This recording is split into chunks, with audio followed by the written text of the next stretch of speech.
Number 10. Quasar. Wendell Vaughn was once a run-of-the-mill S.H.I.E.L.D. agent who was placed in charge of guarding the quantum bands until one fateful day that changed his life forever. One day, AIM androids were sent to steal the bands, and William Wesley had unfortunately passed away just an hour before, so in order to protect them, Wendell put them on himself, and thanks to his lack of killer instincts, he was able to not only control the power of the bands, but also defeat the AIM androids. Now, if you're not familiar with the power of the quantum bands, let me give you a bit of a rundown. The quantum bands draw quantum energy from the universe, and specifically it taps into the quantum zone. With this, Quasar is capable of controlling all forms of energy. Now, similar to DC's Green Lantern, he can also use energy to create force fields, armor, and weapons, as well as fly, teleport into the quantum zone, and communicate via radio waves. As a longtime fan of the Avengers, Quasar was honored when Captain America personally invited him to join the team, and as a part of the team, he would go on to fight with them in the Kree/Shi'ar war. Unfortunately, Quasar's duties as the protector of the universe would limit his involvement thereafter though. Check him out in his first appearance as Marvel Boy in 1978's Captain America number 217. Number 9. Mockingbird. Born and raised in San Diego, Barbara Bobby Morse was first introduced as a highly trained S.H.I.E.L.D. agent and sidekick of Quasar. However, it wasn't until much later in the Marvel Team-Up series that Morse began using the Mockingbird alias. Now, she doesn't actually possess any superpowers, however, thanks to being injected by a formula, she was bestowed super strength, enhanced agility, and a regenerative healing factor. Couple all that with her extensive training in both hand-to-hand combat and weaponry, and that is a recipe for a valuable member of the Avengers. Now, after eloping with Hawkeye, the two were notified of the formation of the West Coast Avengers, and several Avengers, including Mockingbird herself, left to join the new squad, and her and Hawkeye served as this cute little motivating force for the team. Skip ahead a bit and we see Hawkeye and Mockingbird train the new Great Lakes Avengers, and then during the wake of the Avengers receiving a United Nations charter, both active teams were actually revamped, and Bobby received only one vote to become an active member of the Great Lakes Avengers and ended up going back to the West Coast Avengers. Obviously, there's a whole lot more to her story, so feel free to check it out for yourself, starting with her first appearance as Mockingbird in 1980's Marvel Team-Up number 95. Number 8. Spectrum. Born and raised in New Orleans, Monica Rambeau gained her powers one day while working for the New Orleans Harbor Police when she was exposed and bombarded by extra-dimensional energy. Now classified as an alpha-level threat, she uses her newfound energy form to create energy blasts, alter her appearance, fly, and just a whole lot more. Given the name Captain Marvel by the media, she became friends with many superpowered folks early on and actually served as an Avenger for a period of time, becoming its leader at one point. However, she was forced to step down from the group after way too many injuries. Out of respect for Genus Vell, the son of the original Captain Marvel, she changed her name to Photon so that he could take up the mantle and carry on his father's legacy. Fast forward a little bit past her time with the Mighty Avengers, we see Monica, now known as Spectrum, join the newly formed Ultimates. However, after the second superhuman civil war, the team was disbanded by the government because of the way they dealt with conflict. They did later reassemble to investigate Eternity at the request of Galactus, and eventually the team was combined into Alpha Flight, and they are working to keep people safe to this very day. Now, if you want to know more about Monica's origin story, check her out in her first appearance in 1982's Amazing Spider-Man Annual number 16. Number 7. Wonder Man. One of the Avengers' more troubled team members, the ionic energy-powered superhero Simon Williams, who has a long history with the Avengers that goes all the way back to his debut. Now, Simon inherited his father's company, Williams Innovations, and ended up running it straight into the ground with the help of competition from Stark Industries. He was then later arrested for embezzling funds from the company, giving him a bitter hatred for Iron Man that was then leveraged by the supervillain Baron Zemo as a plot against the Avengers. After being given powers by Zemo, however, Simon betrays him and chooses to fight alongside the team he once fought against. The exact nature of his powers isn't always clear, but regardless, this energy gives his body a massive power up beyond the capabilities of normal humans. One of the powers being, of course, super strength. Wonder Man's strength is said to be on par with Thor and even possibly Sentry, as one time he literally knocked out Thor with just one punch, and this is a result of the experiments by Zemo. Wonder Man is also imbued with ionic energy, giving him super stamina, speed, agility, and then flight and reflexes, as well as making him pretty much indestructible. Wonder Man can also absorb various forms of energy, including antimatter, is able to project powerful energy blasts at will, and can even exist as pure energy if he wants to.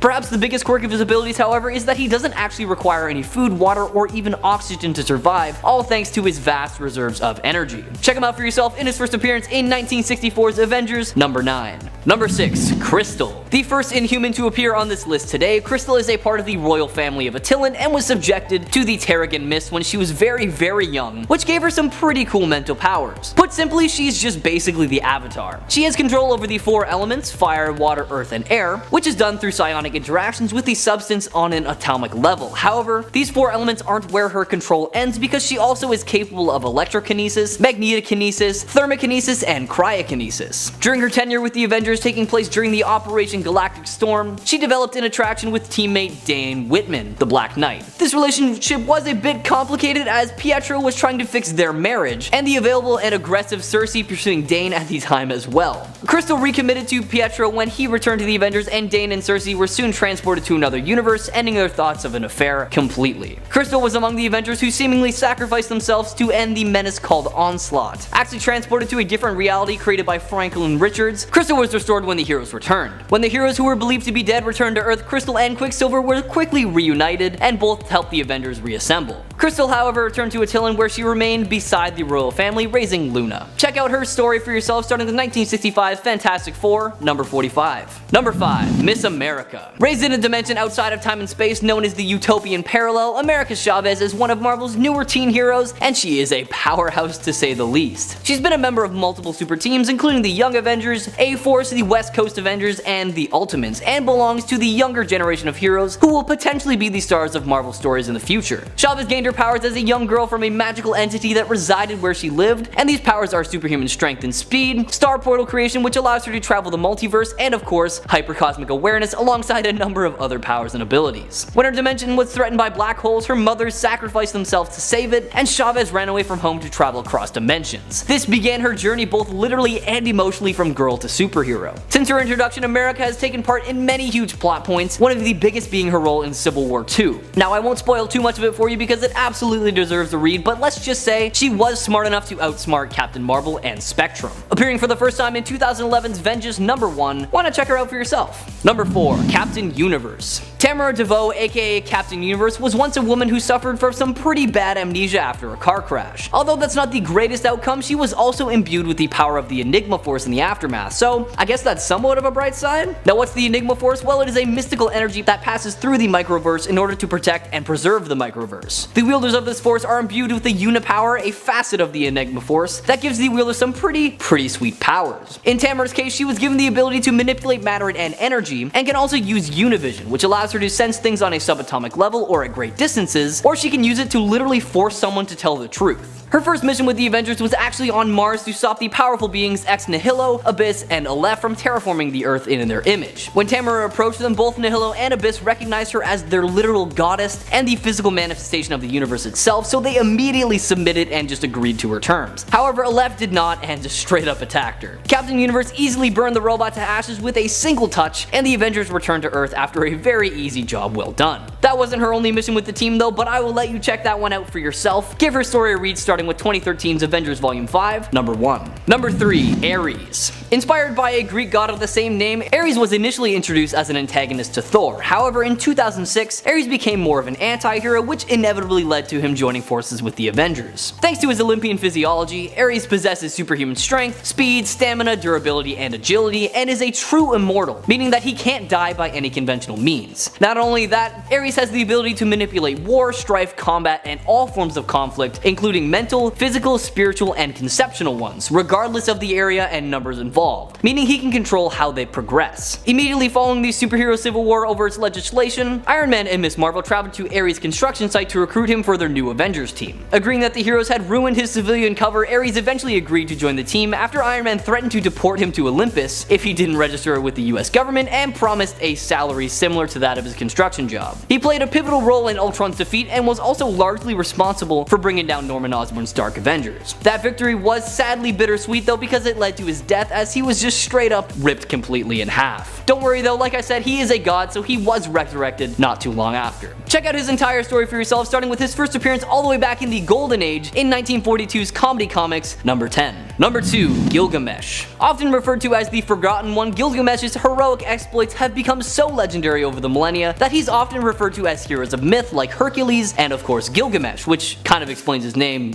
and why he goes by Gilgamesh. He is one of, if not the strongest member of the hidden group of superpowered beings known as the Eternals, an ancient race of genetically altered humans created by the Celestials. Alongside his teammates, he helps shield humanity from the vicious deviants, though Gilgamesh seems to have a very soft spot for protecting the people of Earth. He joined the Avengers in a time where their membership was at an all-time low, and although his time with them was pretty short, he was an absolutely vital member of the team. While all Eternals were born with an inherent set of superhuman abilities including super strength, Gilgamesh's strength far exceeds that of any of his counterparts, making him one of the most physically powerful characters in all of Marvel, with strength comparable to that of Hercules, Thor, and any other godlike being. As a result of countless millennia of training, Gilgamesh is also an extremely skilled hand-to-hand combatant, which coupled with his imperviousness to damage makes him one of Marvel's most dangerous characters. As is the case with most Eternals, Gilgamesh can also emit deadly beams of light, heat, and physical force from his hands and eyes, and can manipulate matter to a limited degree. Give his story a read for yourself, starting with 1977's Eternals, number 13. Number 1. Blue Marvel. Adam Brashear, aka Blue Marvel, was known as a child prodigy from an early age and has PhDs in electrical engineering and theoretical physics. After serving his time in the Korean War, Adam joined and led a project attempting to harness antimatter by creating a negative reactor, but unfortunately there was an unexpected explosion and both he and his partner Connor Sims were exposed to the radiation.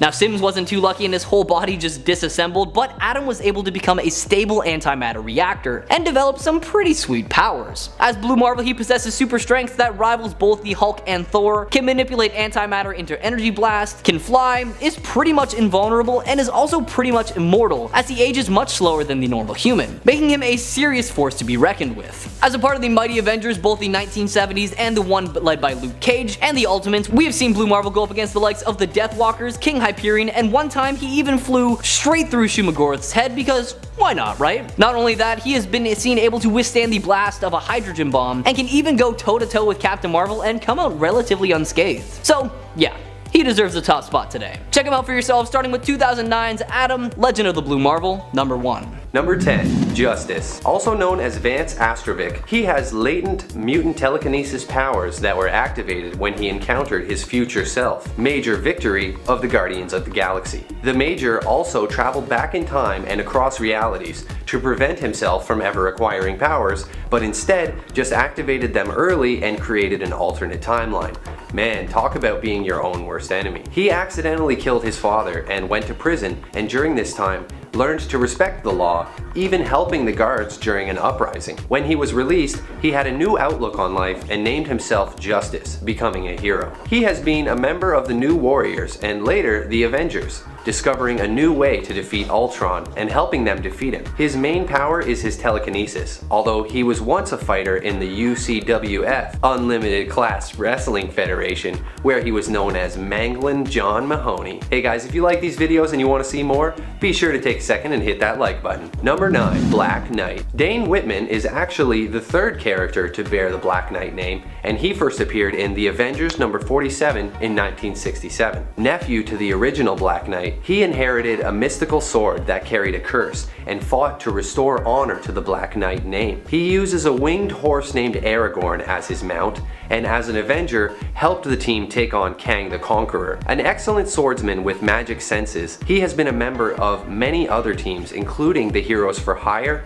and the Ultra Force. He had a 4-issue miniseries in 1990 and was the main character of his own series that was cancelled after a short time. If Black Knight is an Avenger that you have heard of, then good news for you, he'll be appearing in the upcoming Marvel film Eternals in 2021, played by Kit Harington. If you've seen Game of Thrones, then I'm sure you'll agree he's a great choice. Can't wait to see Jon Snow in the MCU. Number 8. Two Gun Kid. In 1948, Marvel released their first ever Western comic book, Two Gun Kid. An expert gunslinger wrongly accused of murder, he spends his life on the run, but does good everywhere he goes. Just him, his 2.6 guns, and his trusty guitar. Marvel had great success with this and went on to create a whole slew of Western themed comics, but I'll bet the kid never thought he would one day be riding alongside men in tights as a member of the Avengers. The kid met the Avengers when they went up against the time-traveling villain Kang in 1870 and got along really well with Hawkeye, so he just joins up and helps them take on Kang. Afterwards, he returns to the 20th century with the Avengers. In the modern era, he works alongside She-Hulk, hoping to become her colleague since she works at a law firm, but quickly realizes he'll never be able to catch up on all the new laws and instead becomes a bounty hunter. He rides around in an awesome jet cycle named Lightning, which he uses to fly around the city. Number 7. Hellcat. Real name Patricia Walker. You might recognize her from Marvel's Netflix shows where she's guest starred, but did you know she was also once an Avenger? Hellcat joined up with the Avengers in 1976, but actually had her own teen romantic comedy series before this called Miss America Magazine in 1944. Similar to Two Gun Kid, this is a popular character that sort of slowly evolved into a superhero. She appears again in 1977 in The Defenders, where she meets the son of Satan, and the two later become married, a husband and wife occult investigation team. She is a well-trained martial artist and gymnast, with wrist-mounted claws and grappling hooks. Surprisingly, she has appeared in 5 different Marvel video games, including LEGO Avengers. Number 6. Moondragon. Heather Douglas was a young girl driving through the desert with her parents when Thanos' spaceship landed on Earth. Not wanting witnesses, he blew up their car, but Heather was thrown from the vehicle and survived. Her father's corpse is later reanimated to create Drax the Destroyer. Thanos' father, Mentor, found her and took her to his homeworld Titan, where she studied the Titan's ways and unlocked her latent psychic potential. However, she becomes influenced by the Dragon of the Moon, and believing she has successfully resisted its influence, takes on the name Moondragon. She was present when the Avengers confronted Korvac, using her powers to see into his mind while they fought. She later joins the Defenders alongside Valkyrie, and discovers she's still being influenced by the Dragon of the Moon. She manages to resist it for real this time, but as they are separated, she begins to die from mutated spores, and the dragon appears again,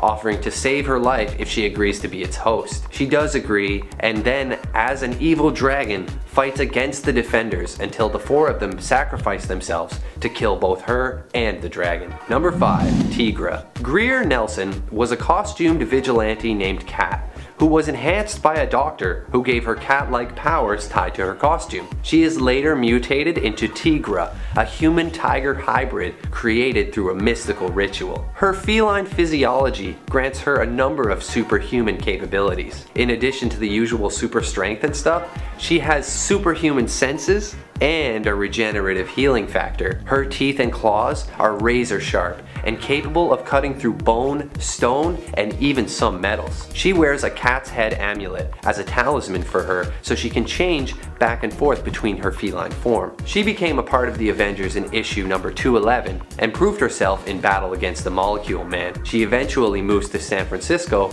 and becomes friends with Spider-Woman. She also helped out at Avengers Academy after the fall of Norman Osborn. Number 4. Falcon. Also known as Samuel Wilson, Falcon grew up in a tough Harlem neighborhood, and his father was killed trying to stop a fight. His mother later died protecting her children from a mugging, and Sam eventually gets involved with the mob at one point, seeming like he would never become a hero. Red Skull uses the Cosmic Cube to give Sam the ability to telepathically speak with birds, especially a falcon that Wilson names Red Wing. He is sent to take on Captain America, but Cap frees Wilson from Red Skull's control, and as Falcon, he becomes Cap's partner, and the two work together for a long time. Black Panther also helps out Falcon by helping to create his harness that allows him to fly. He joins the Avengers between issue 184 and 194, but finds out that he's just been drafted to fill a quota, and resentful of being a token, he quits as soon as he can. Number 3.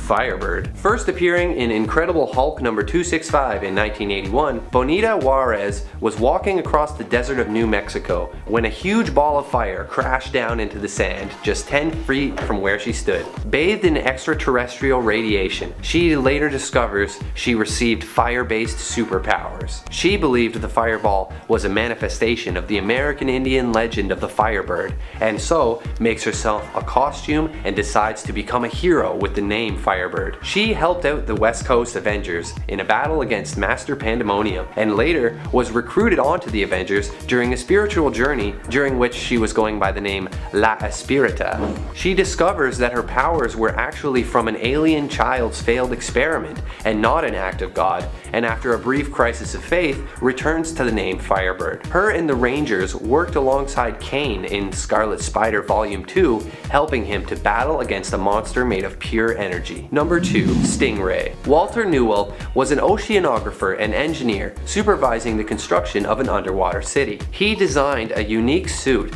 for deep sea exploration, basing the design on manta rays and taking up the name Stingray. He was ordered to investigate Namor, but believed him to be innocent and later allows him to escape. In Avengers Volume 3, he was one of the many heroes who responded to the rallying call but chose not to remain an Avenger full-time. He later becomes a fully active member of the Avengers when Kang the Conqueror begins to strike all around the Earth. He helped to enlist the help of the Atlanteans in the fight on the waterfront, and was a great asset thanks to his nautical experience. He ultimately leaves the Avengers, but remains a reserve member and still responds to emergency calls. Number 1.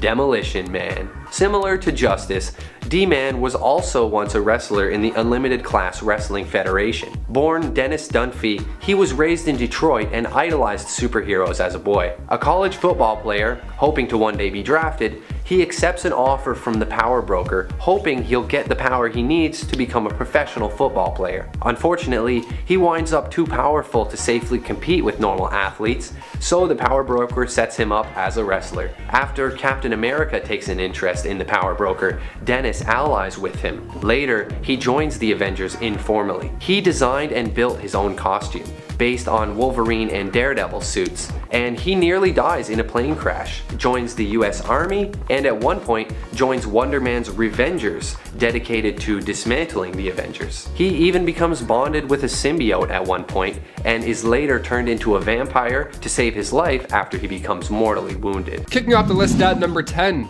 Wasp. Sometimes size matters. I mean, the Incredible Hulk can eat a car and then squish another car and toss it across San Francisco. That's awesome. But sometimes size doesn't necessarily matter. Janet Van Dyne may be small, but just like Ant-Man, she packs a mean punch. She made her first debut back in Tales to Astonish issue 44, and in the early 60s, she became a founding member of the Avengers, after her soon-to-be husband, Hank Pym, genetically altered her and gave her the ability to shrink down using Pym particles. She was also given biosynthetic wings implanted in her back to help her fly around while she fires bioelectric energy stings at bad guys. Donning the nickname the Wasp, she became Ant-Man's partner, and fans are excited that the release date being announced last week, we now get Ant-Man's third movie, Ant-Man and the Wasp: Quantumania, and it hits theaters February 2022. So in the MCU, Janet is finally an Avenger post-Endgame, and in Avengers issue 1, well, she was already on the roster. Number 9, Black Knight. Dane Whitman made his comic book debut in Avengers issue 48. He inherited his uncle Garrett's castle and had no idea that his uncle was the villain, the Black Knight. He found the Ebony Blade and passed its test, becoming the new Black Knight. He then decided to join the Masters of Evil like his uncle did, but he was going in undercover. He was on the good side, so he wanted to help the Avengers, but they still needed more. They didn't trust him quite enough yet. In Avengers issue 71, funny enough, titled Endgame, Dane joins the Avengers. Well, kind of. Like I said, they didn't trust him so much until he helped fight Kang the Conqueror, and then they were like, okay, he's cool, come on aboard. He's an excellent swordsmith, so much so that he's beaten the swordsmith in combat. And that sword that he uses as well grants him immunity to magical powers. Plus the dude rides a winged horse, an underrated Avenger for sure. And before we continue on with this list, if you want to go ahead and give this video a thumbs up down below, that would be super helpful. It helps us a lot, especially while we're working from home. You guys are the best. Thank you so much. Now let's bounce right back into this list. Number 8, Avenger X. Cressida made her debut in Avengers Volume 7, Issue 2. When the Avengers got help from the X-Men to track down the Stranger, Professor X helped by using Cerebro to direct them to northern Thailand, where they rescued a local woman named Cressida from the cosmic being. Now, she had this ability that could amplify the Avengers. They all got super jacked up, and even Cap said that he felt stronger. He felt like he could take on a full army. He's jumping higher, throwing 10 times harder. It's wild. When Scarlet Witch asked how she did that, she says she doesn't really know, but she feels sorry doing it. But the downside of her powers were kept hush-hush from Wanda. See, in order to empower them, she had to drain the life of everybody else in the village. And in the next issue, she was deemed an Avenger. She was given the tour, the whole thing. Welcome aboard. But meanwhile, while this is going on, at Sunshine Nursing Home, the same thing was happening to those who got the life drained from the village. Powerful team member, but maybe a little bit too dark. Number 7, Squirrel Girl. On to something a little bit more bright, let's go on to Doreen Green. She made her comic book debut in Marvel Superheroes Volume 2, Issue 8, back in the early 90s. She was born with these fantastic squirrel-like abilities, tail included. She learned she could communicate with squirrels at just age 10. Now, this sounds like a fairy tale so far, but don't let the tail fool you. She packs an incredible punch. For example, in an early comic, she took on Dr. Doom. In Marvel Superheroes issue 8, she bumps into Stark, gives him a run for his money in order to prove how powerful she is, and then she shows Tony her power. She jumps, she hops, she climbs all around. It's pretty impressive. Squirrels start coming in from everywhere, and then all of a sudden they're commanded to jump onto Tony. And then Dr. Doom came and interrupted the whole thing. He jammed Stark's electronics, and in order to save Tony, she sent that horde of squirrels onto the Doom ship. It was amazing. And then voila, Stark is free thanks to the insane squirrel posse. Then the squirrels get down to Doom, and then he leaves. He taps out. He's like, I don't want anything to do with this. This is way too much for me. Guy straight up ran away. Dorian later joined the US Avengers on their 2017 run. Number 6, Sandman. Believe it or not, Sandman was once an Avenger. William Baker made his comic book debut in 1963 with The Amazing Spider-Man issue 4. And yeah, sure, most of the time the Sandman is considered a villain, but that's why we have to mention this small change of heart, because even bad guys, it's possible to change. It happens. He bumped into the Thing, a similar looking guy, you know, being big and beige and big and all. So they had a little chat about life and how to use your abilities maybe for the greater good. So we started to help Spider-Man a bit here and there, and then in Avengers issue 329, Captain America announced a new Avengers team, and on that roster was Sandman. He was one of the 7 reserve members. He of course didn't last long because, well, he was a reserve member for one, and coming from the villain side already, I'm sure he wasn't too committed. How great would that have been if the good guys had a sand dude? Wouldn't that be great? We could use the sand guy. Number 5, triathlon / 3D man. Okay, 3D man / triathlon, aka Delroy Garrett Jr. He joined the team in Avengers Volume 3, issue 27. He showed up and just whooped everybody's ass. It was great. The team basically had to hire him on the spot. They had no choice. But before this, he grew up running, hence his name Triathlon. He competed in the Olympic Games and he was crushing it. That was until he tested positive for steroids. Then he got his 3 medals taken away from him. So he turned to religion, to the triune understanding, and the group's founder, Jonathan Tremont, had found a fragment of a mysterious object and used it to give Garrett the powers of 3D man, the 3D man himself. Look out. I would see a 3D man movie in 3D. God, what a ride that would be. You just don't put on the glasses and you don't see half the movie. You're like, oh, I get it. It's cool. Number 4, US agent. Okay, spoilers coming in hot for Falcon and the Winter Soldier. If you haven't watched it yet, pause this video, watch the entire series, and then come back and click play. It's easy. John Walker is known for being the hothead that replaces Captain America in the show and in the comics. He went as far as injecting super soldier serum into his own body, but he didn't become Steve Rogers. Instead, he killed a guy with the Captain America shield. It's kind of brutal. And by the time the show ends, the shield is back in the hands of Captain America, Sam Wilson, and Walker becomes US agent officially. The suit's black, so it's, you know, official and all. And in the comics, he eventually joined the ranks of the West Coast Avengers, and it feels like this is where the Avengers are going in the MCU currently. Because in the comics, when Hawkeye moved to the West Coast and set up an Avengers team there, the government wanted to put somebody official, kind of out of the superhero loop, in there just to make sure things are going smoothly. Now at this time, the Vision was also a bit of a problem, so that move made sense. So they sent in US agent. Now with Vision being white in the MCU, I feel like they're kind of heading there. This is getting good. It's getting tricky. Number 3, Hawkeye. I have to mention Hawkeye because he's one of the 1960s Avenger recruits, and he's one of the big 6 in the MCU, and I feel like he doesn't get enough credit on screen still. Like in the comics, he becomes Goliath. It's epic. When the West Coast Avengers were assembled, Hawkeye was the leader of the team, like I said. But for a little bit, that was until they thought the US agent would be a better replacement for leadership. So he ended up coming in and then taking over as the new leader. So things get a little wonky. So Hawkeye thought, no sweat. I'll get some Pym particles and we'll see who the biggest guy is after all. And then he became this. Number 2, the Sentry. He made his first appearance in Sentry issue 1. Meet Robert Reynolds. He was a struggling addict who made his way into a laboratory and discovered something called the Golden Sentry Serum. So he consumed it, and then he got the surprise of a lifetime when he was given the power of 1,000,000 exploding suns. So back in 1947, Project Sentry was put together by the remnants of the US Operation Rebirth and Canada's Department K. They joined forces and they wanted to recreate the super soldier serum, but they magnified its effects 100,000 times. That plus a cool outfit in the mix, and now we have a new superhero. So after this, Robert fought alongside the X-Men, the Fantastic Four, and of course, the New Avengers. He's a really powerful guy. He once became the Horseman of Apocalypse. He was the Horseman Death. And then he ended up going crazy because he thought he was the heir of Apocalypse. It was a whole thing. It was crazy. And finally, number 1, Hercules. Of course, we can't forget the son of Zeus. Come on, the king of the Olympian gods. Another 60s recruit.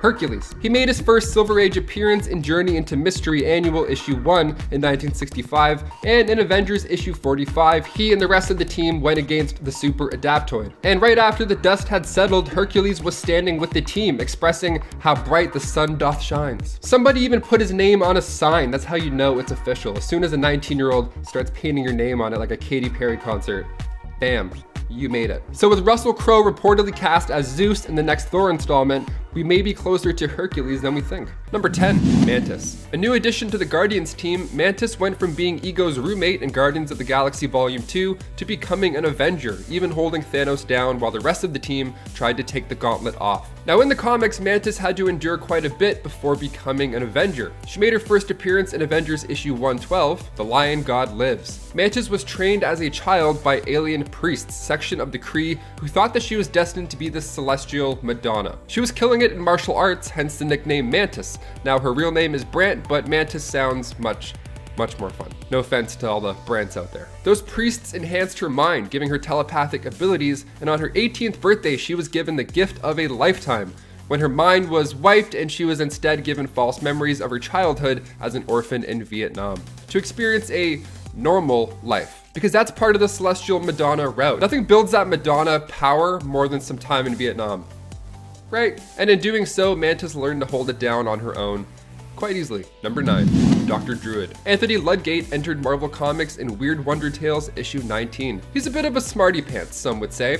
I mean, he got a degree in psychology from Harvard and then became a psychiatrist. But that wasn't enough for Anthony. He wanted to study the ancient powers of his ancestral druids. So he was studying the occult on his off time. He finally met the Ancient One who passed down a lot of tricks, and Anthony left and became Dr. Druid, assisting monster hunters, including Makari when they went against deviants. So this guy goes back quite far. He's also a little more dramatic than strange, some would say. In Avengers issue 294, he manipulated Captain America's mind so that he would be the replacement chairman. And this was right after Captain Marvel was injured. What a snake. And before we continue on with this list of strongest Avengers you wouldn't expect, part 2, if you want to go ahead and give us a thumbs up, that would be so helpful for our channel. It really helps us out a lot, especially while we're working from home. And if you haven't as well, hit that subscribe button maybe if you feel like it. I don't know, if you feel like it. Let's get back into this list. Number 8, Firestar. Angelica Jones made her comic book debut in Uncanny X-Men 193. She was born with, well, as you would guess by her name, the ability to generate great heat. Cerebro found her, but the Hellfire Club got to her moments before. She was learning a lot under the White Queen's guidance, honestly, unaware of the cruel nature of the club, of course. See, Frost actually gave her the nickname Firestar. So then Firestar joined as a reserve member in Avengers Volume 3, Issue 4. Yeah, so Hawkeye demanded that one of the 2 new members that they're recruiting has to be Firestar. He announced it to the world prematurely. He was that confident. The other members are like, whoa, let's hold on a second here, because that spot that we had open was actually for you, Hawkeye. But they settled on reserve member. That's fine, that's good enough. Now cut to issue 7, the former X-Men member became a full Avengers member. Firestar was also amongst the lucky 198 mutants to have kept their abilities after the Scarlet Witch decimated the mutant population. Number 7, Wizard. This dude was only an Avenger for 4 years in the comics, but he's funky enough to mention. I feel like we don't talk about Wizard enough. Robert Frank Sr. made his first appearance in USA Comics 1, and after a run-in with a cobra, he was bitten and his father had to use mongoose blood to try and save him the old-fashioned way, where he sucks the poison out. Some wives' tale, and it surely worked, but his father had a heart attack during this do-it-yourself transfusion and bit the bullet. Robert, on the other hand, was blessed with super speed after this, and then he became the Wizard. Great name, great name. He joined the Avengers in issue 173 back in 1978, but he met his fate and Vision in the Scarlet Witch issue 2 in 1982. Number 6, Demolition Man. Dennis Murphy, born in Detroit, Michigan. He looked up to superheroes quite a bit, as do most of us. He was actually great at football, but he wasn't great enough to be recruited professionally. Sad times. But then that's when the power broker comes in to strike up a bargain. Super strength ought to help you with those home games, right, Dennis? Let's do it. Well, what happened was he got so strong that if he did decide to play football with these humans, he would probably break through them. His name is Demolition Man. Nobody would expect this guy to be an Avenger because he wasn't even the best football player. That's like what Peter Parker says. He's like, I couldn't do stuff then, so I can't do stuff now. You know? He joined the Avengers in Captain America issue 349. He helped Battlestar and US Agent free Captain America, and when US Agent and Flag Smasher started to get a little distracted, D-Man himself finished the mission properly. Number 5, Lightning. Living lightning, here we go. It's hard to imagine that a man made of lightning would ever not get the spotlight, but that's what happens when you share the pages with this team. Lightning, aka Miguel Santos, first came into comics as a villain, actually, but he joined the West Coast Avengers in issue 74. Now, his father, cut to way before, his father was part of this group called the Legion of Living Lightning, or LOL, as some would say. And when they tried to gain control of the Hulk, which is a terrible idea, his father was killed in action. Again, terrible idea, don't fight the Hulk. So Miguel wanted to learn more of his father in the Legion, so he broke into the Legion's headquarters, and while he was snooping around, one of the machines turned on, and he turned into a living energy. Now, he almost joined the Great Lakes Avengers at one point, but only because he thought GLA meant Gay Lesbian Alliance. I don't think Great Lakes are as exciting, but you never know. We have one over here, it's Lake Ontario. It's way too cold and smelly. No. I would much rather Gay Lesbian Alliances. The team had the worst luck when it came to recruits. Let's just say that. Number 4, Stingray. Walter Newell made his comic book debut in Tales to Astonish issue 95. Now, his life began as an oceanographer and an engineer, and once he created a suit built for deep sea exploration, a cool nickname was bound to come afterwards. Stingray, there it is, that's a cool nickname. He was ordered to bring in Namor to investigate the disappearance of water from our oceans. He ended up working with Namor numerous times, Water Bros for life, and then he joined the team as a reserve member in the Avengers issue 319. Funny enough, in the Armor Wars storyline, Iron Man wanted to recover all these suits that had Stark tech in it. So he comes in, knocks out Stingray, and then after attaching the Negator pack, nothing happened. So the suit was indeed not stolen. You know, it's always nice when you knock someone out for no reason. I'd love to see him make an appearance in the Armor Wars Disney show, but I think we need a lot of other stuff first before we even look at Stingray. Although he is cool. Number 3, Jack of Hearts. Jonathan Hart, son of Philip Hart, a brilliant scientist who developed a liquid called Zero Fluid, and his mother was actually part of the Contraxian race. Now, the alien woman was also a scientist sent to discover this energy source to help their dying Contraxian son. Now, the alien lady heard about Philip Hart's experiments, so they met, got married, and then out came Jack. And then later on, when Jack was a teenager, his father had completed the Zero Fluid, but was sadly killed by the agents of a criminal corporation who wanted the fluid for themselves to market it. Classic bad guy stuff. Give us your fluids, let's fight. So when Jack hid in his father's lab, he was covered in said Zero Fluid, and then he started to glow and change and become more powerful, becoming the Jack of Hearts. Energy was just oozing out of his body. He handled his father's killers easily after that. He then joined the Avengers in Volume 3, Issue 43. Number 2, not one, but 2 guns. He's got 2 guns, the 2-gun kid. Let's talk about him. Of course, we can't forget this rootin' tootin' Avenger.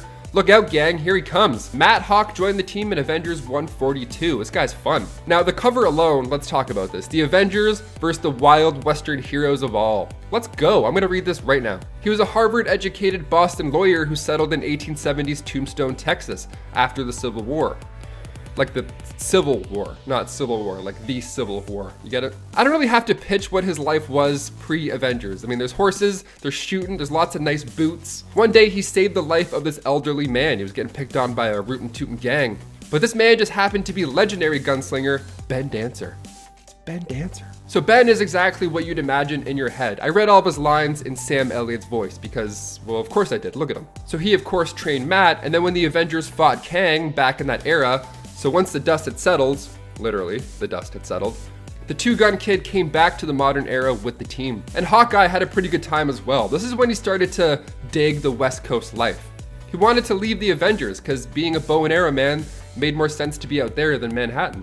I have to agree. And finally, number 1, we can't forget about him, the Forgotten One. Gilgamesh made his first appearance in Eternals issue 13. He was born before the Ice Age, and in 3000 BC, the Eternal became Gilgamesh, king of Uruk in Sumeria. In ancient times, he would wander the earth battling tyrants and taking down beasts. He would fight alongside Hercules, and even took down the demon dragon Zeus. He fought for the Roman Empire as a centurion, just taking out tribes left and right, and then he joined the Avengers in issue 300. And currently, he works alongside Hercules and the gods of war. Now, I feel like we're gonna see this guy soon in the MCU. I mean, the Eternals movie, Thor, Love and Thunder, bringing in some gods. The Forgotten One, no more, I have a feeling. Number 10, Bullseye.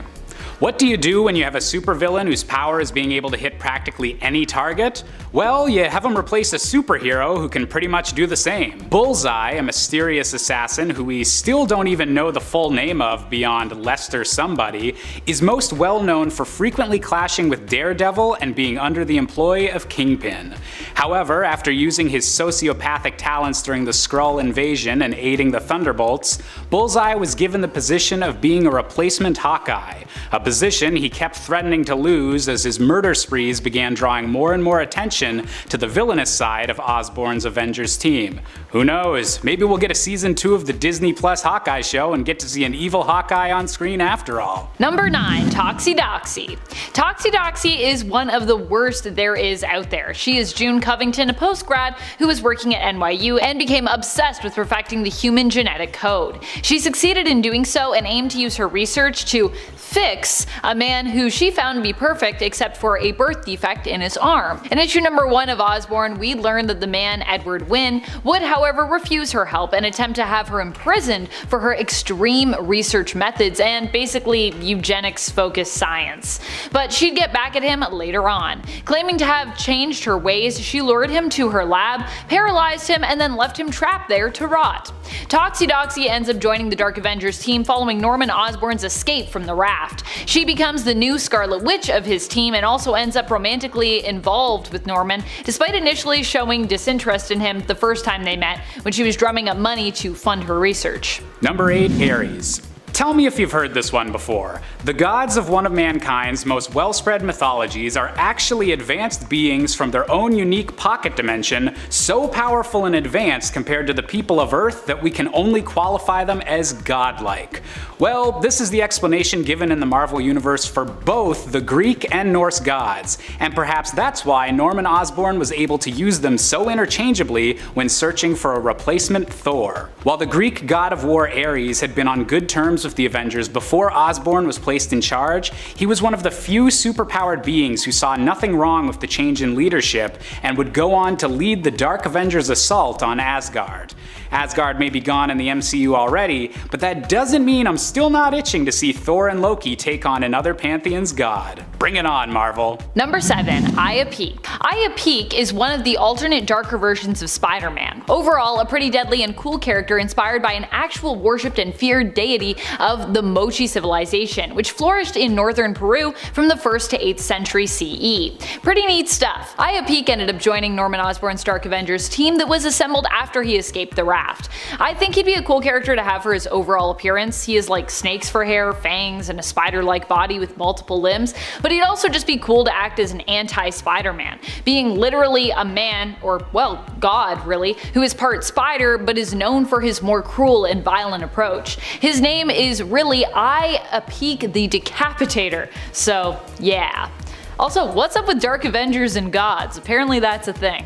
Number 6. Scar. You might have heard that the Hulk briefly lived as a gladiator on the distant world of Sakaar, but did you know that in the comics he wound up actually having a son from this adventure? The offspring of the Hulk and Kyera the Old Strong, Scar's mother died so that he might live during the destruction of his planet, and eventually made his way back to Earth following in his father's footsteps. While initially seen as a threat by many of the world's heroes, Scar wound up being one of the few Dark Avengers to redeem himself. He was secretly a double agent for Steve Rogers all along, right under Norman Osborn's nose. The Hulk's always been one of my favorite characters in the MCU, and seeing him deal with father and son issues would bring a whole lot of drama to everyone's favorite universe, and I personally can't wait. Number 5. Daken. I mean, we should probably get Wolverine and the rest of the mutant crew in the MCU first, but as soon as they are in, this is one of the people I want immediately thereafter.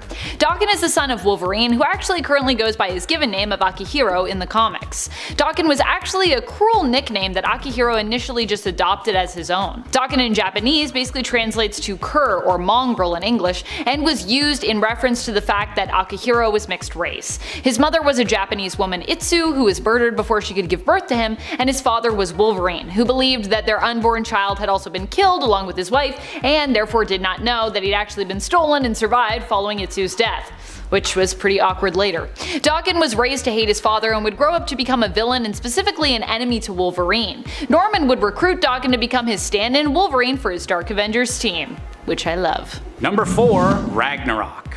We've already had one Thor replacement on this list, but luckily the Dark Avengers were having a buy one get one free sale and threw in an evil cyborg clone as a bonus. Eventually going under the apocalyptic Norse moniker of Ragnarok, this clone was originally made by Tony Stark, based off a strand of hair that the billionaire stole after his first encounter with the Asgardian. During the events of Civil War, Tony unleashed this mad clone as a deterrent against the anti-registration side of the conflict, and received a ton of backlash when the clone wound up being more powerful than intended and eventually had to be destroyed by the god Hercules. Nevertheless, cyborg clones just don't die, and Ragnarok was given his new codename as a member of the Dark Avengers and lending muscle to Norman Osborn's new reign of terror. Could you imagine seeing this guy in the MCU? I'm sure Chris Hemsworth is down for playing double the roles, right? Number 3, Moonstone. Moonstone is someone I've wanted for a while in the MCU. She's not only the Dark Avengers stand-in for Carol Danvers as their Miss Marvel, but has also been a member of the Thunderbolts as well. So it seems doubly likely that we'll get her eventually. Norman chose Karla Sofin to become his Miss Marvel after Carol refused to join Osborn's team. Karla also would become an antagonist to Carol herself, as well as having history with the Marvel name prior to that. I really am eager to see Captain Marvel and Moonstone face off in the MCU, so I'm really hoping that Karla does end up joining our new darker hero team that seems to be slowly forming. I can't wait. Number 2, Mac Gargan. Spider-Man has had more than his fair share of animal-themed villains over the years, but few have had as many twists and turns in their persona as Mac Gargan, most commonly known as the Scorpion. Originally hired as a private investigator by J. Jonah Jameson to learn more about our beloved Wallcrawler, Gargan's rivalry with the Webhead ascended into supervillainry when he was paid $10,000 to undergo a procedure giving him all the proportional strength of, you guessed it, a scorpion. But that's far from the only name Gargan has gone under, as for a time he was also the host of the Venom symbiote, appearing much larger and more violent than the villain ever had before. This insane level of violence made it all the more worrying when Norman Osborn shrank down Gargan's symbiote so that he could more easily fit in as the Dark Avengers version of the beloved Spider-Man. Now, technically Mac Gargan has already appeared in Spider-Man Homecoming without any superpowers yet, but come on Marvel Studios, we need to see Nacho from Better Call Saul wearing a symbiote suit pronto. Number 1, Iron Patriot. Yep, you maybe guessed it. Iron Patriot is probably one of my favorite Dark Avengers around and is also our number 1 spot.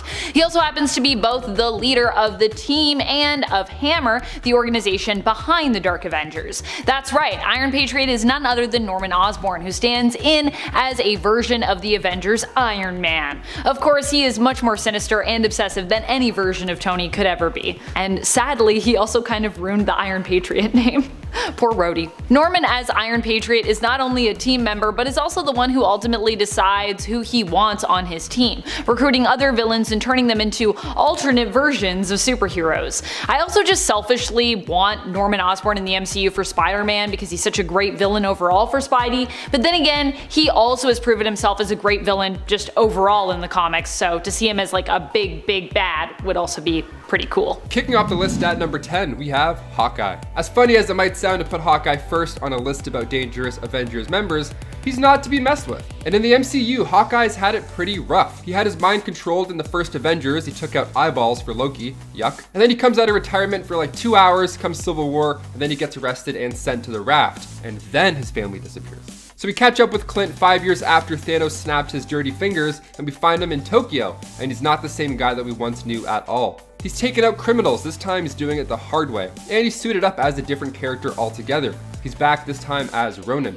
And this is a dark time. He takes out so many people, and he takes them out violently as well. He uses his skills to do it in such a brutal assassin way. I mean, I know you're upset because your entire family disappeared while you were eating hot dogs with mayo. That's fair, but so was the rest of the world, okay? They were affected too. Stick to the arrow, leave the hood and the sword down. Stay Hawkeye, stay nice. And before we continue on with this list of dangerous Avenger members, guys, if you want to go ahead and give this video a thumbs up, that would mean a lot. It helps this channel out so much. You guys are awesome. Thank you so much. Now let's get right back into this list. Number 9, Bucky Barnes. Near the end of World War II, Bucky and Cap were trying to disarm a bomb on a plane while taking down Baron Zemo. Now the bomb went off, hurling Steve and Bucky into the freezing waters, and well, as for Cap, you know his story. He remained frozen, came back out of the ice years later, still mentally and physical at his peak, but this wasn't the case for Bucky. His body fell into the freezing waters, and at the time, a Soviet spy submarine was in the area crossing between the English Channel, so they scooped him up, made him a fancy new metal arm, brainwashed him, and turned him into a brutal assassin with the help of Hydra's own super soldier serum. He joined the Avengers officially in the New Avengers issue 48. Now, Bucky is of course considered an Avenger now in the MCU, but during the Civil War storyline, we saw just how brutal he could be as an assassin. He took out all of the Avengers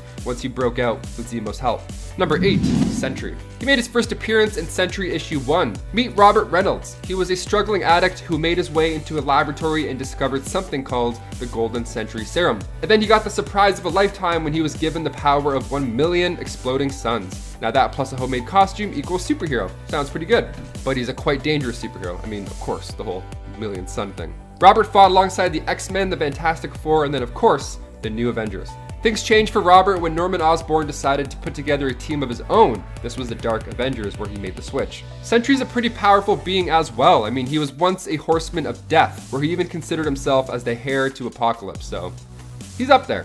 Number 7, Wolverine. James Howlett, a Canadian mutant and popular member of the X-Men who we all should know by now. He describes himself as being the best at what he does, but what he does isn't very nice. He has an accelerated healing factor, sharp senses, sharp claws, and of course the adamantium coating on his bones thanks to the Weapon X program. So the claws are what make Logan unique. He is a fierce, brutal warrior with them, and he has the rage of a beast and the soul of a samurai. Put that all together and you have quite a fierce Avenger. He joined the Avengers in New Avengers issue 6. He obtains the Muramasa blade, and so begins his quest for revenge. He's pretty dangerous too, the whole healing factor, the rage, his memories coming and going. I'm really hoping that with Deadpool 3 in the Marvel Cinematic Universe, now that Marvel has him back, I really hope we can see the Avengers recruit these mutants on the big screen as well. It'd be fun to see them together. After all, Deadpool 3 was supposed to be a road trip with them two as well, so we gotta see somewhat of a version of that.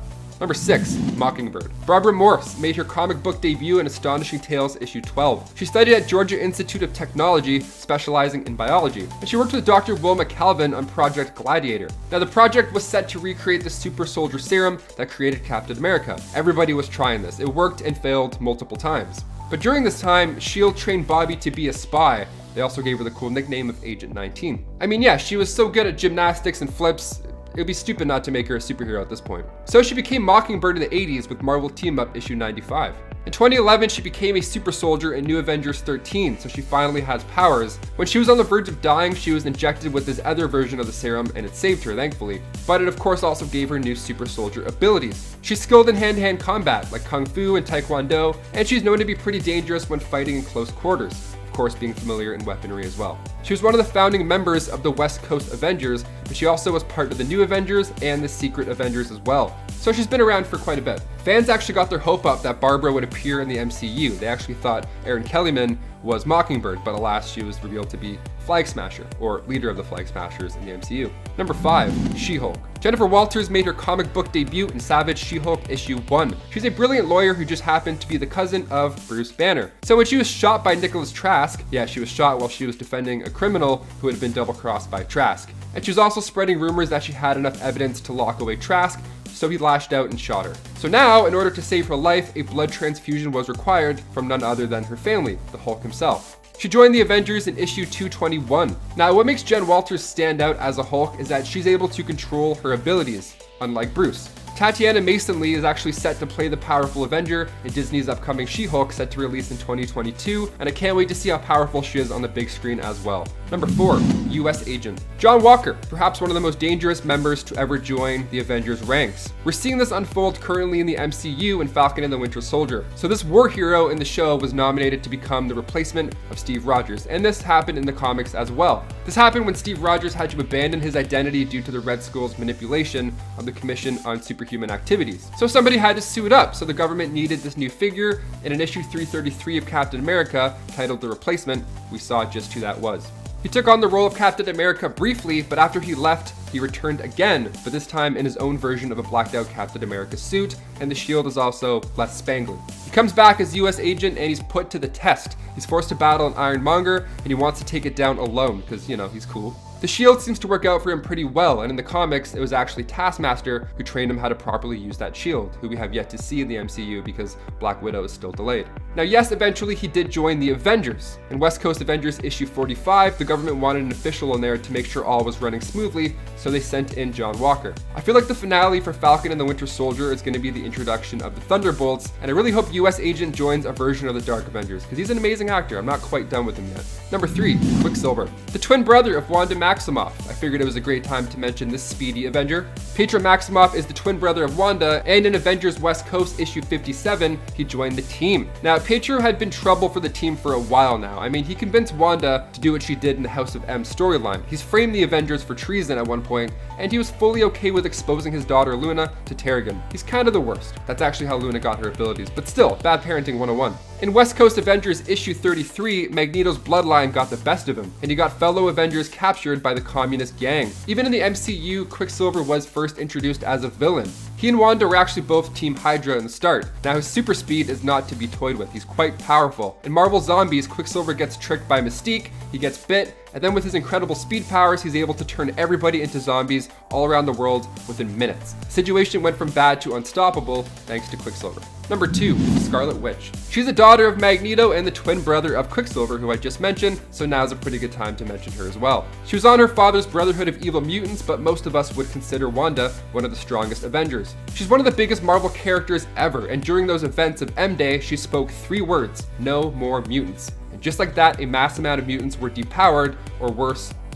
Now that large number was 986,000, so only leaving a couple hundred left. In the MCU as well, we just watched Wanda go through quite the trauma. In WandaVision, we saw this over the course of 9 weeks, where she had a mental breakdown kind of similar to M-Day, and she trapped Westview in her hex. Now, of course, by the end of the show, she frees everybody and things look pretty back to normal-ish, but with that after-credit scene of her studying the Darkhold, and with the given knowledge that Wanda is in the next Doctor Strange movie, I feel like we've only scratched the surface of the Scarlet Witch's true abilities. And finally, coming in at number 1, we have Vision. Of course, Wanda's hubby, android hubby. The Vision is an advanced android to say the least. I mean, he came back from the dead in WandaVision and now he's matching his West Coast Avengers look more than ever, that all-white android look.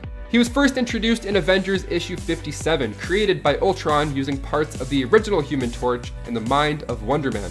A little different than the MCU. He then turned on his original creator and joined the Avengers. In the MCU, he's created for Ultron's new body, but with the addition of the Mind Stone and a little bit of Jarvis, we now have this android Avenger. But during the Secret Empire storyline, Vision was part of Hydra's Avengers when they were taking over the world. He used an AI virus to take him over, he being Arnim Zola. A robot gone rogue is quite compelling, especially when he's as strong as the Vision. In the first issue, he's put to the test when the other Avengers are fighting him. He's easily able to take them all on. As long as he's on the good side, we should be okay. Otherwise, it's just gonna be a hot mess. Number 10, Scarlet Witch. So many of us like to see the Scarlet Witch as this misunderstood magic user that is just looking for love. Well, she used to be one of the original members of the Brotherhood of Evil. She was teamed up with Magneto right from the start, and for years she thought her powers were only mutant powers. I mean, it made sense her brother Quicksilver was a mutant and the two of them were both working for Magneto. He was a mutant and everybody they were fighting was also a mutant. But after Scarlet Witch and her brother decided to part ways from the Brotherhood, they would decide that they needed to start using their powers for good and join the Avengers. It's wild how in comic books you can go from domestic terrorist to hero like that fast. It's incredible. But even after Scarlet Witch would decide to be a hero, it wouldn't be the last time she would do something to hinder nearly every hero in the world. And of course, I'm referring to the infamous M-Day would have Scarlet Witch use her powers to rewrite reality and see it to that the mutants are nearly extinct. This was partly caused by her relationship with Magneto, who's her dad, and a very not great dad, I can also say. And before we go to number 9, if you guys could go ahead and give us a thumbs up on this video because it does go a long way for our channel. Helps us out quite a bit. You guys are the best. Now back to some Avengers who used to be villains.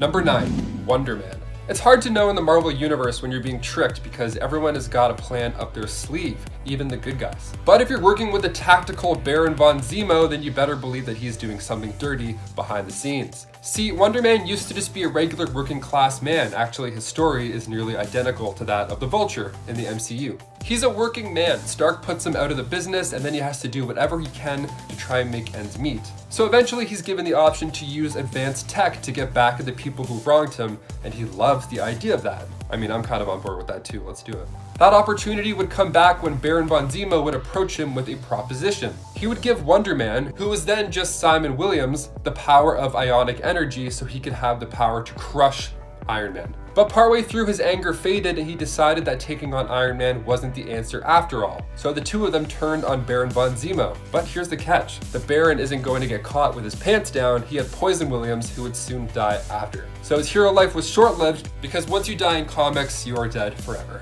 Moment of silence. Only for a bit, because he came back later on. Yeah, he came back. He was brought from the dead and is now a registered member of the Avengers. So, welcome back. Number 8, The Winter Soldier. You should know the story of the Winter Soldier by now. If you've not seen that movie yet, please go check it out because it's arguably the best movie in the MCU. And the story of the Winter Soldier has more flip-flops than a beach in Florida. The Winter Soldier was formerly Bucky Barnes, the best friend and right-hand man of Captain America. A tragic accident would have him fall to his death, or so Steve Rogers thought. It turns out Hydra got a hold of him and used some experimental tech to not only give him one of the most badass robotic arms that I've ever seen, but they also brainwashed him to be a living weapon. They used his advanced war training and then embedded him with Hydra assassination techniques. He was then frozen over and over again, only to be thawed out when Hydra needed to send him out to kill somebody. But eventually he would cross paths with Steve Rogers and the old memories would come flooding back to him. He would fight back against his Hydra programming and turn to become a good guy, even if he had to fight Iron Man to do it. Number 7, Hawkeye. Man, to think that one of the main members of the MCU used to be a bad guy, I mean, like, it's not that hard to believe now, but when you see him break down in Avengers Endgame and start chasing down gangs in Tokyo, then it all starts to make sense how this guy can have a dark side. But the first couple of times that we see Hawkeye show up, he was working with Black Widow, someone who actually we'll be mentioning later on this list. She would get him to tag along on missions where the two of them had to take down the flying tin can man known as Iron Man. But there wasn't enough hate in Hawkeye's heart to keep him on the dark side, and he eventually swapped over to work with the heroes, and since then, he hasn't looked back. Number 6, Loki. Now, never an official member of the Avengers, I mean, he didn't stand with them when every hero in the MCU teamed up to storm Thanos' army and save the universe, but he did some of the most heroic acts that set everything up so the Avengers could save the day. He summoned Surtur so that he could take out Hela. He teamed up with Thor to save the people of Asgard, and he even threw his life on the line to try and kill Thanos. The guy's time as a hero is pretty short-lived, but he did come through when it counted, and I think the Avengers will look back at him as one of the most heroic members of them all. Just saying. Number 5, Red Hulk. I really love the Hulk's villains. I mean, you have the leader, which kind of represents the opposite of the Hulk, all brains with very little brawn. But then so many of his other villains are just like him, but slightly different, and I wouldn't have it any other way. Let's just get 2 cannonballs and fire them at each other and see what happens. Boom. The results are usually pretty explosive. Well, if you didn't know, Red Hulk is the general who always wanted the Hulk dead. Thaddeus Ross. I guess he went down the if you can't beat him, join him line, thinking that when it came to taking out the big green beast, he was actually able to keep his identity a secret, but once it was finally revealed who he was, it would be Captain America that would team up with him. With the two of them having a military background, it kind of made sense. It also made sense for the Red Hulk to become a hero. I mean, Thaddeus wasn't that far off in his quest to stop the Hulk, even though the big green beast is a force for good most of the time. He would be seen as a threat to everybody else around him. And Thaddeus seemed to have better control over his version of the Hulk than Bruce ever did. Number 4, Namor. It doesn't matter what comic book universe you're in, you gotta have a fish dude. That's just a staple of how everything works, that's it. And for the Marvel Universe, we of course have Namor. The Submariner, he was actually one of the original villains in Marvel. The dude's pretty old, with his first comic coming out in 1939. He's the ruler of Atlantis, and he didn't like the way things were handled on the surface, so he decided to duke it out with the people walking on land. Turns out that he wasn't a match for the people on the surface, so he decided to join them. He would eventually team up with the Avengers, but even though he was now fighting side by side with them, he's always had a superiority complex when it comes to dealing with surface-dwelling super people. And even though the Avengers saw him as an ally, when push came to shove, he would ditch them and team with the X-Men to try and take down the Avengers. He even flooded Wakanda, which seems like a bit of an overreaction. He's always had a sore spot when it comes to the Black Panther. I think maybe it's because he hates seeing a surface civilian as advanced as Atlanteans.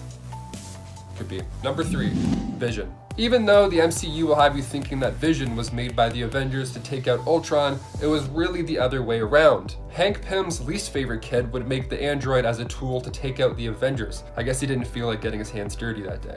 okay? Well, he should have done a better job at programming the damn thing, because while fighting the Avengers, Vision decides to swap sides and teaming up with the good guys, which in the end seems to be the worst possible thing that could happen for Ultron. You build something to kill the Avengers, but then it turns on you, and then the Avengers are now stronger, but then all the secrets that this machine knows about you will be leaked to them. But now Vision has become one of the most famous members of the Avengers, with him and Wanda starring in the new WandaVision TV show on Disney+.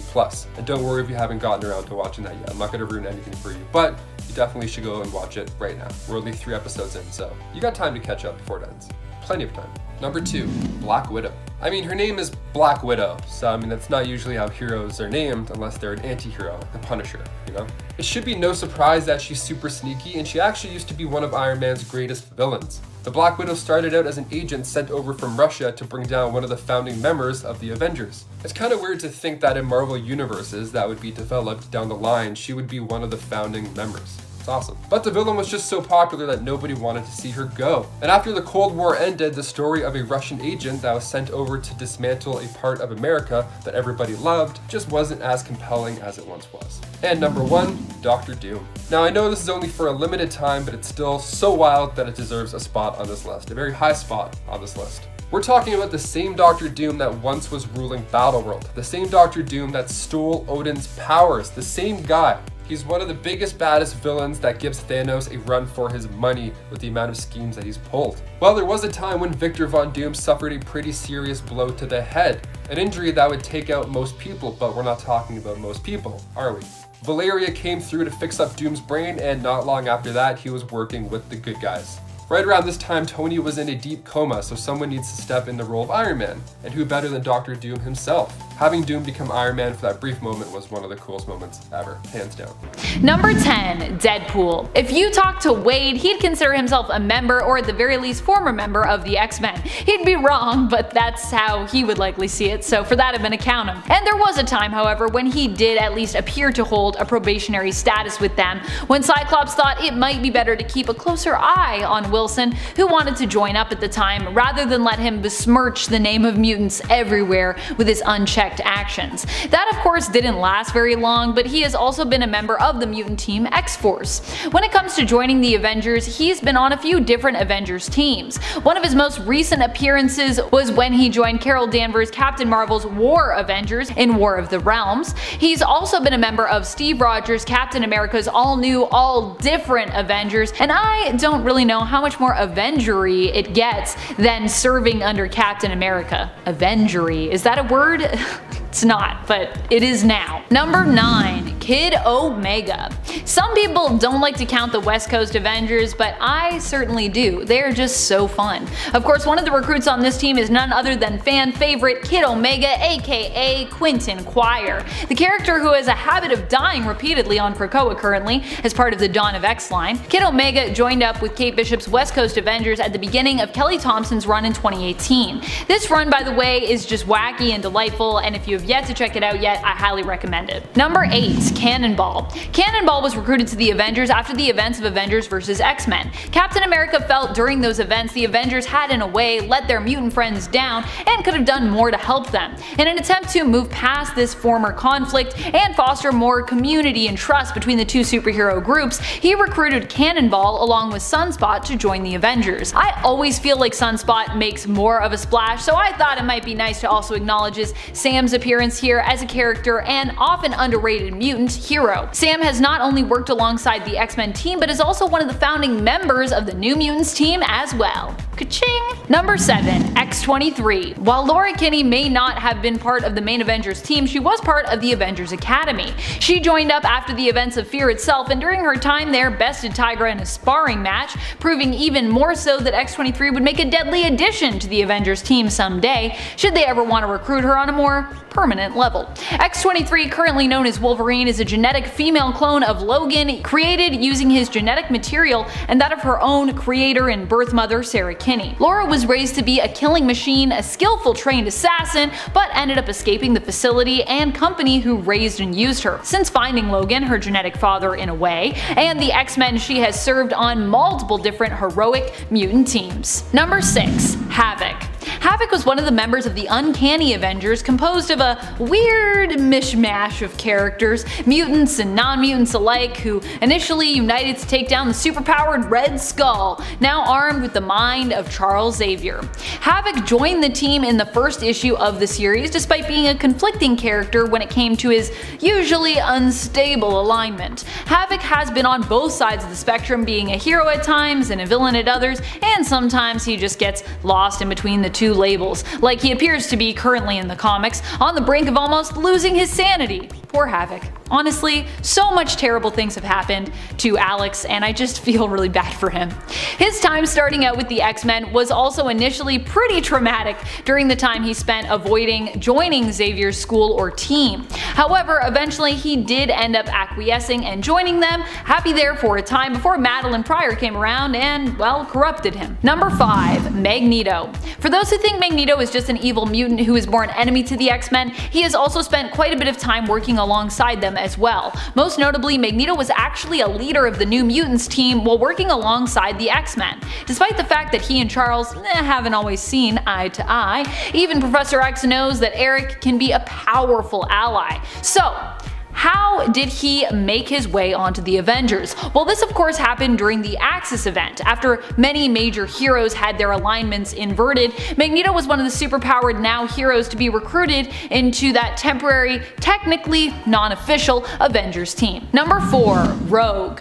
Rogue joined the Uncanny Avengers in issue number 4 of the 2012 series. She would become the field leader for the Avengers Unity Division. She was first approached by Wanda Maximoff, aka Scarlet Witch, who asked her to stick around on the team after Rogue helped them out in issue 4. This was also the same issue that Scarlet Witch joined, and of course was after both the events of M-Day and after Wanda had just been used as a pawn by Red Skull, who at this point was immensely powerful after stealing Xavier's brain and gaining his immense psionic power. Super comics, I know, stealing someone's brain, but here we are. So there was a lot of tension between these two women, but Rogue ultimately did decide to stay on the team. Now, not because Wanda asked her to though, and because she wanted to move on, but because she knew it would be what Professor X would have wanted, and because she basically didn't trust Wanda or her powers and wanted to stick around to keep an eye on her and to prevent her from making a giant mess of this whole situation, which she felt was all Wanda really knew how to do. Ouch. Poor Wanda, she can never catch a break. Number 3. Storm. Storm actually joined up after my number 2 was on the team. We'll talk about them in a minute, no spoilers, but see if you can guess based on this timing who is going to be next. Storm ended up joining during Bendis' run on Avengers in 2012 in issue 19 on that run. She was actually recommended to the team when Captain America attempted to re-recruit Black Panther. Now Black Panther said he just wasn't interested at the time, he just wasn't feeling it, and when Cap explained his reason for needing Black Panther as wanting friendly faces, T'Challa told him that what he thought the team needed actually was just more firepower. What Cap needed in his opinion was his wife, Storm. And so Storm answered the call, ended up joining the team for a time. She was even prominently featured on the cover for issue 21. I love this cover, it's just so cool. I think Storm should be on every team. Storm should lead every team, that's what I think. Number 2. Wolverine. Wolverine has been part of both the main Avengers team and the Avengers Unity Division,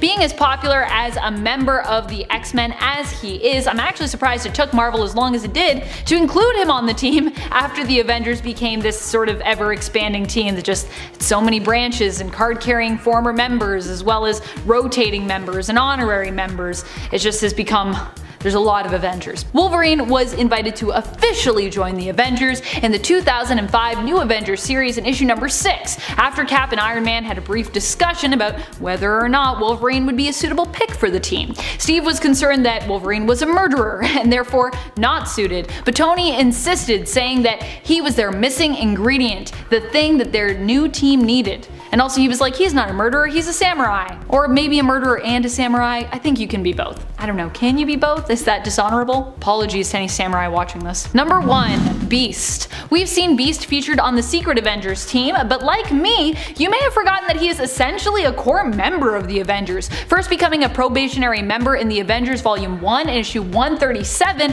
and then gaining full membership in issue 151. Beast was likely the first X-Men member to become a full member of the main team, and although I tend to forget about it because he goes just so far back, he's essentially a core member, or he was a core member for quite a while. If you're wondering how exactly Beast ended up on the Avengers team when the X-Men and Hank's ties to them are so prominent, it was actually just some good timing in terms of what was going on in the comics. X-Men's original run actually ended in 1970 due to the series being cancelled. X-Men would return, but not until the mid-70s. Issue 137 of the Avengers, featuring Beast as a new member on probation, came out in July of 1975. For Hank, this was just after he'd been transformed into the big, bouncing blue beast that we have come to love today. X-Men returned a few months later in August, with Chris Claremont starting his run in issue 94 of X-Men. In other words, the X-Men team being defunct provided some freedom for Beast to join the Avengers, and writers kinda just liked the idea of him working on the team and probably just also loved his look, so it happened. And there was no X-Men at the time, so made sense.